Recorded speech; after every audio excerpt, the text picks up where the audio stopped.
నేను మిస్ సత్య ఒమిటి. మీరందరూ ఎప్పుడూ హ్యాపీగా హెల్తీగా నవ్వుతూ ఉండాలని మనస్ఫూర్తిగా కోరుకుంటూ వీడియో స్టార్ట్ చేస్తున్నాను. వీడియో చివరిదాకా చూడండి, లైక్ చేయండి, షేర్ చేయండి, కామెంట్ చేయండి. అలాగే ఛానల్ని సబ్స్క్రైబ్ చేసుకోకపోతే సబ్స్క్రైబ్ చేసుకొని బెల్ని యాక్టివ్లో పెట్టుకొని ఆల్ అనే ఆప్షన్లో పెట్టుకోండి. అలాగే నా సెకండ్ ఛానల్ లింక్ వీడియో కింద డిస్క్రిప్షన్లో ఇస్తాను. అను డివోషనల్ వాయిస్. దానిలో ఎన్నో ఆధ్యాత్మిక విశేషాలు, అష్టోత్తరాలు, డివోషనల్ సాంగ్స్ పాడుతున్నాను. దాన్ని కూడా సబ్స్క్రైబ్ చేసుకొని సపోర్ట్ చేయండి. Thank you.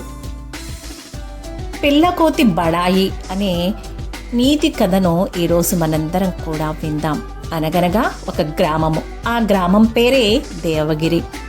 ఆ దేవగిరి గ్రామానికి దగ్గరలో ఒక దట్టమైన పెద్ద అడవి ఉంది. ఆ అడవి మధ్యలో అందంగా ప్రవహిస్తూ నది ఉంది.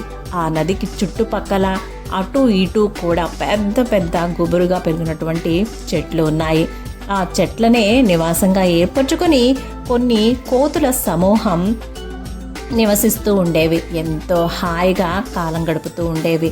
ఆ కోతుల్లో ఒక పిల్ల కోతి ఉంది. దాని పేరే పవనం. అది ఎంతో అల్లరిది, తెంగరది. దాని అల్లరి చేష్టలను మానుకోమని పెద్ద కోతులు ఎంత చెప్పినా కూడా వినకుండా దాని అల్లరిని కంటిన్యూ చేస్తూనే ఉంది.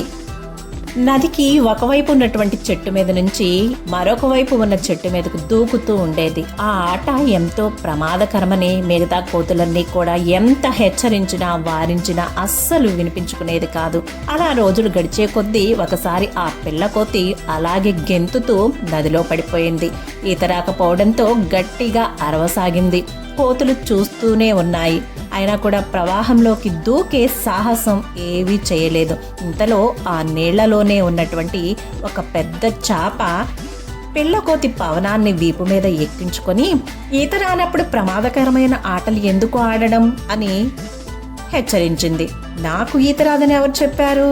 వచ్చు అంటూ బడాయికి పోయింది ఆ పిల్లకోతి. ఈదుకుంటూ ఒడ్డుకు చేరకుండా మరి నీళ్లలో పడగానే అరిచావెందుకు మరి అని ప్రశ్నించింది ఆ చేప. ఎవరో ఒకరు రాకపోతారా అనుకున్నాను. అంతలో నువ్వు వచ్చి నాకు సహాయం చేసే అదృష్టాన్ని సొంతం చేసుకున్నావు. నువ్వెలాగూ ఉన్నావు కదా, నన్ను ఒడ్డుకు చేరుస్తావు కదా, అందుకే ఆ మాత్రం దానికి నేనెందుకు ఏది కష్టపడడం అని ఆగిపోయాను అని అహం ప్రదర్శించింది పవనం.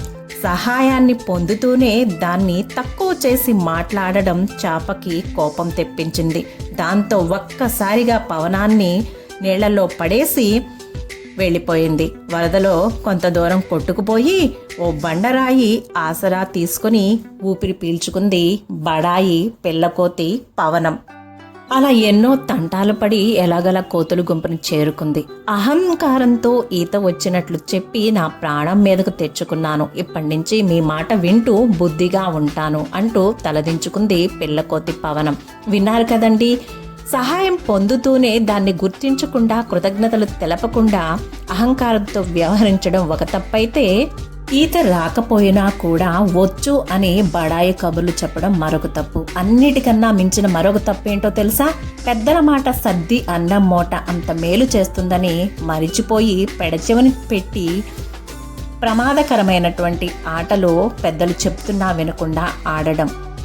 విన్నారు కదండి, బడాయి వద్దు, అహంకారం అసలే వద్దు. పెద్దల మాటను విందాం, ప్రశాంతంగా ఉందాం. Thank you for watching.